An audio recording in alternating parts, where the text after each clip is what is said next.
Welcome to my vlog. Join me as I build my company, create some cool shit, and share life along the way.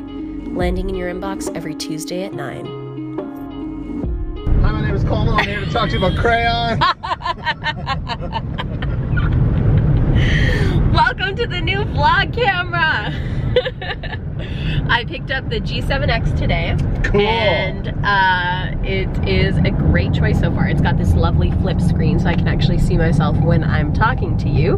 We're on our way to New York. We got to drive to Montreal first. Our flight's from Montreal. And we're en route and we can't wait to get back to NYC. So Mitch really loves to tell me stories when we're driving. Komal makes fun of me because every time we drive anywhere, I tell the same story. So what story were you just about to tell me, babe? We're pulling up in Rigaud, just outside of Montreal, where one of my best friends grew up. And I always tell the same story about how his parents were close friends with one of their neighbors, and he was a music producer.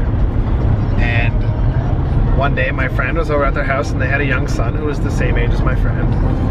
And his parents came over and they were like, "How was your day?" And they're like, "Pretty good. You know, my friend's dad had some guests over and this lady made us lunch. She just made us craft dinner." And then his parents were like, "Yeah, that was Celine Dion." Isn't that crazy? That's probably the 50th time I've heard it. Love you, man. But I just wanted you guys to hear it too.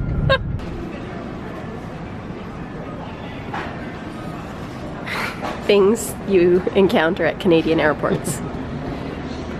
Should we get this for New York, babe? No. Okay. We're racing. I'm on this walking escalator thing. Mitch is walking. We're heading to New York. I've got a couple meetings, a meeting tomorrow evening, and we just get to see some of our friends. We haven't been back since we left in January because I had to leave very suddenly because I was very sick. But now we get to go back and enjoy the city again and have some fun making some new business plans.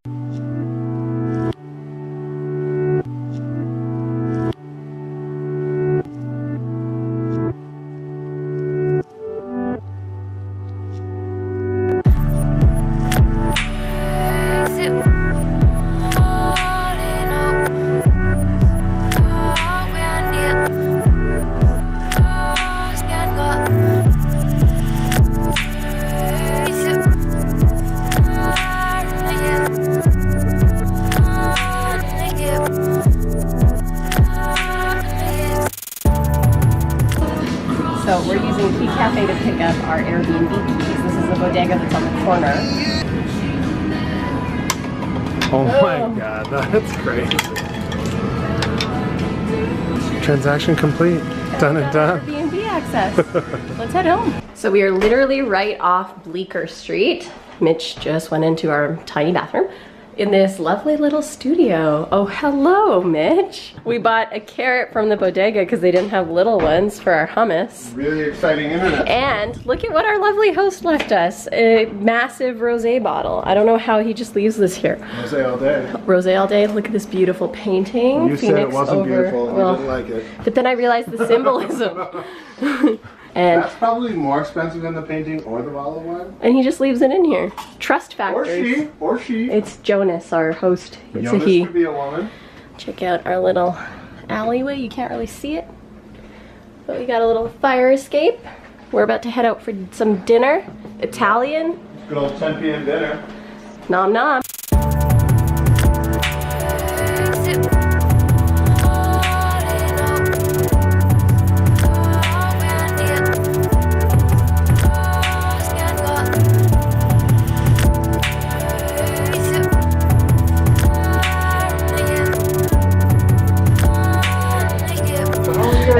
How many years?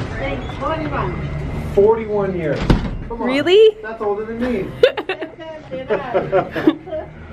Wow. Who's your most famous guest? Famous guest? Ooh. Or favorite. Or favorite? Haircut. Ah, wow. I saw Rudy Giuliani in there too. Before he died. Oh wow. Birthday, the last birthday. That's so cool.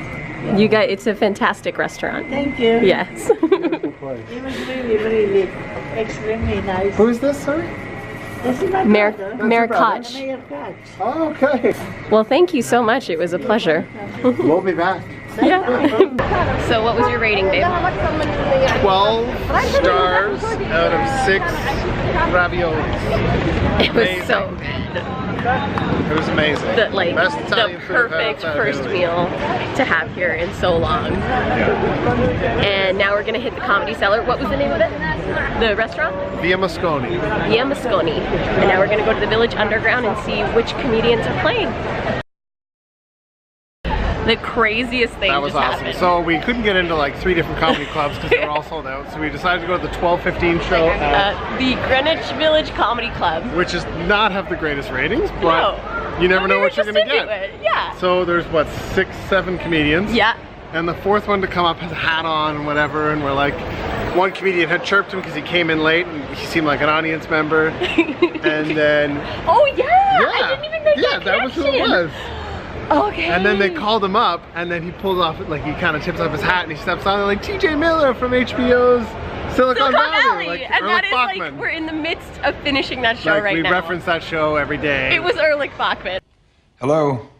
Eric Bachman, this is your mom, and you are not my baby. Not now, Jin Yang, not now! And then we were like, I was like this far away from it. It was insane.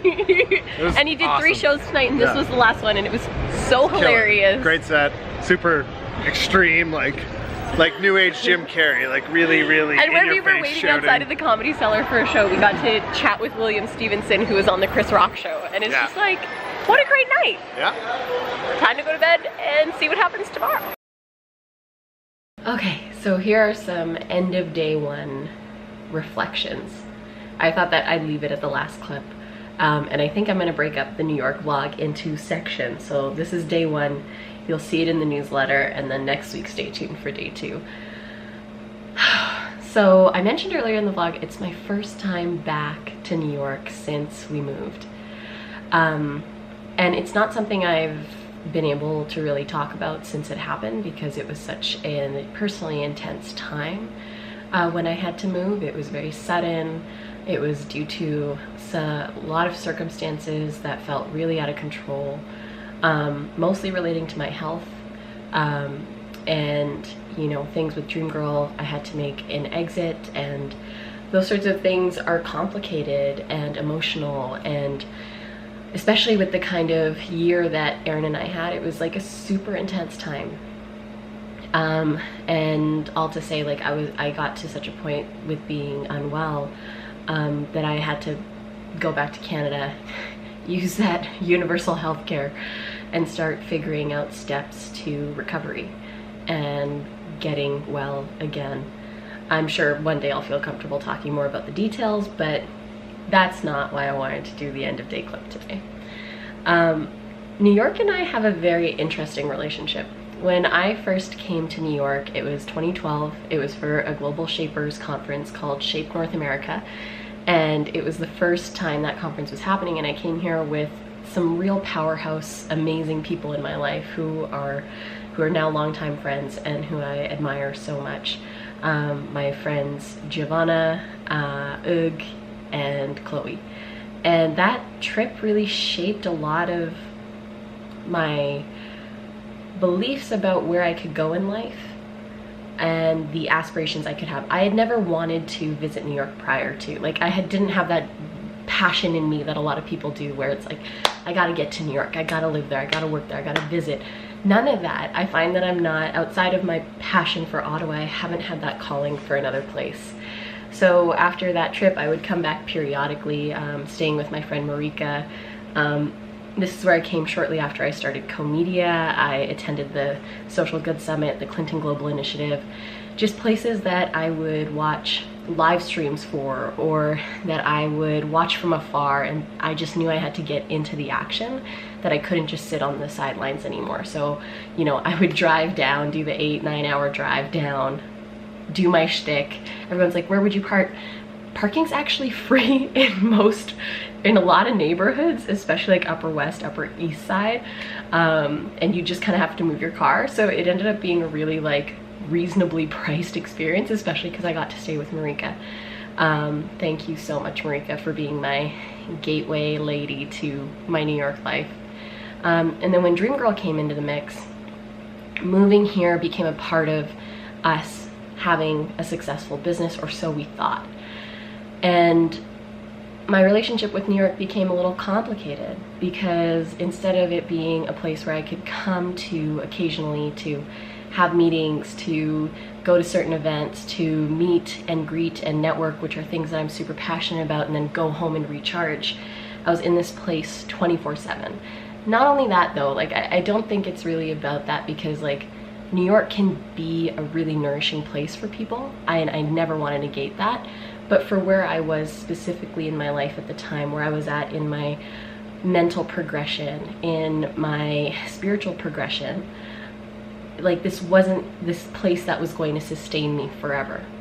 And I knew that, and I was also got very sick at the time. So it was just this, like, I just felt my life getting pulled in so many different directions all the time. Mitch and I were long distance. I had just been diagnosed with cancer. We were launching the film, and of course, like, this was the heart epicenter of the film. Like, all the entrepreneurs are from here. Erin, like, Brooklyn and New York are like her heart center. Like, this place just fills her and fuels her so much. And she was the creator of Dream Girl, and I got to come on as co-founder and support and bring my magic to the project in the ways that I could. We're gonna have a premiere, we're gonna make it world class, we're gonna have massive red carpet and everyone's gonna walk it, and we're gonna have our name in lights, and we're gonna have 600 people there and have a rooftop after party. That is like, it doesn't matter where I am, it's world class. So where does this all tie in with today? It's my first trip back since I had to leave unexpectedly, and I had put so much pressure on this city. I had convinced myself, you know, New York's not for me, I'm not meant to live here. Those things are true. Like, Ottawa is a place that sustains me. It is my roots. It is where we are grounded for life now. Like, it is gonna be the place that nourishes me and brings me so much awesome in my life. But so is this city. I love coming down for a weekend. Like, it's so reasonable from Ottawa, and there's just so much opportunity here. And Mitch asked me today, he's like, okay, so what's your specific ask of the city? If New York was a person, what would your specific ask be? And for me, there's no real specific ask other than show me what can be next. Show me what you have to offer. I'm a blank slate with the relaunch of KoMedia. I have a lot less baggage this time emotionally myself. And I'm so ready to just see what opportunities exist for me here and what I can do, what I can create, and how this city can help me come even closer to the person I'm meant to become. Now, two things come to mind. So I was listening to that podcast on the flight here. Thank you, Mitch, for that burp. I was listening to the School of Greatness with Lewis Howes, and Michael Gervais was the guest on it, and he was talking about, he works with a lot of high impact world-class athletes, and talking about mindset. And I've been working with a mindset coach, and she's helped me a lot with my recovery, with coming out of some experiences with PTSD with one of my surgeries last year, and helping me kind of dissect thoughts, beliefs, experiences that I had when I was sick, when I was in circumstances that weren't serving me, and how my mindset impacted certain outcomes, and how I can shift understandings of how I see the world to better serve me in real, tangible, meaningful ways. And when I was listening to this podcast, it was so reaffirming, because what Michael Gervais, this PhD, doctor, psychologist, working with these incredible athletes across the world, so many of the points he was saying, I now feel so embodied, like it's in me. And that's how I know that I was ready for this relaunch. And he says, you know, world class, if you want to be world class, anyone who's world class, they all work hard. So what the conversation needs to shift to is not work harder, hustle harder.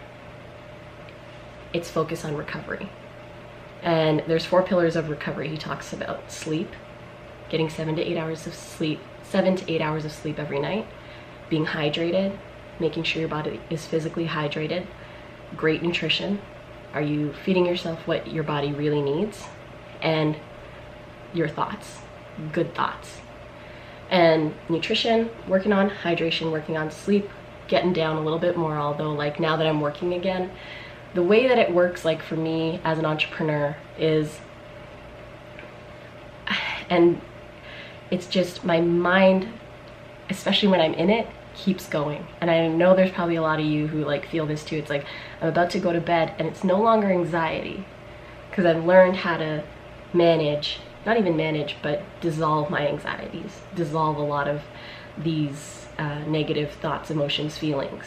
Now it's potential and opportunity. So it's training now myself to be able to turn that off even when I want to go to sleep.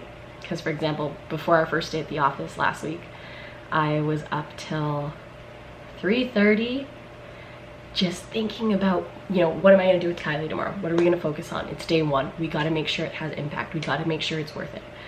And then ended up going into the office with 4 hours of sleep. And with this inspiration, I was able to like make it till the next day. And it was 12:30 at night the next day. And I was sitting at the computer at home and I was like, whoa, like it's been more than a 12-hour day and it's day one. Can you sustain this? And this is where mindset, strategy, routine come in. And this is what I'm going to be playing with the next little while and sharing with you as I try and nail it down.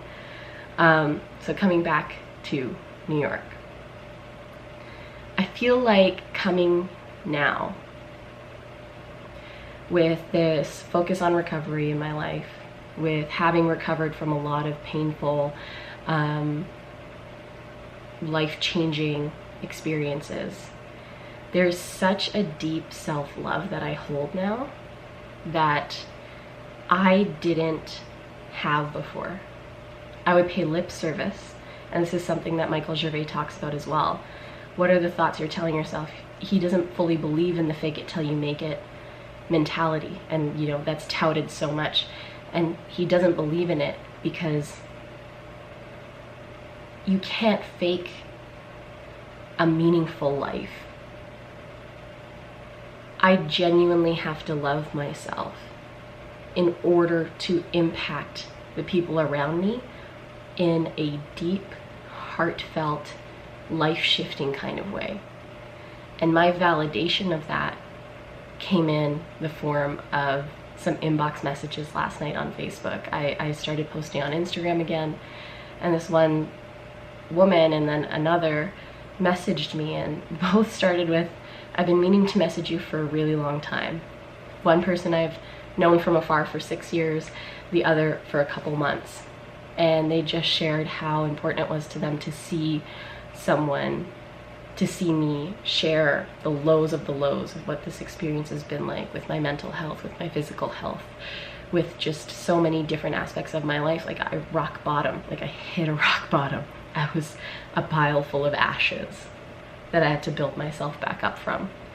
And they acknowledged that, or like they shared that it changed their lives. I was crying with Mitch when I was reading them because it's just like it's past that now. It's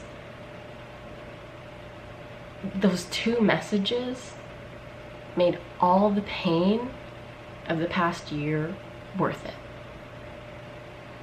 And so I can come to New York now whole, happy, satisfied with my life as it stands today, yet open to the possibility of tomorrow. There's no point of success, finish line, anything that is gonna make me feel better than I do right now. And that is powerful. That is purpose. Purpose is in this moment right now. Loving the shit out of talking to this camera, knowing that I just get to tell you exactly where I'm at and that this gives me so much joy. And so like this is the New York saga. It's like there's no place, person, experience, anything that can take your power away from you. It's your thoughts. And once you master your thoughts, you are free. So free. And so on this note of freedom, and I have a feeling this is a very long vlog because this is a 13-minute clip, but I don't think I'm not going to include it. These are the kind of things I want to share with you guys, and I'm sure I'll become more succinct at it, and I may have lost some of you guys as I was speaking. But this is both for you and for me, because I got to get this out of my system. And for some of you, this is exactly what you need to hear. So work on that self-love.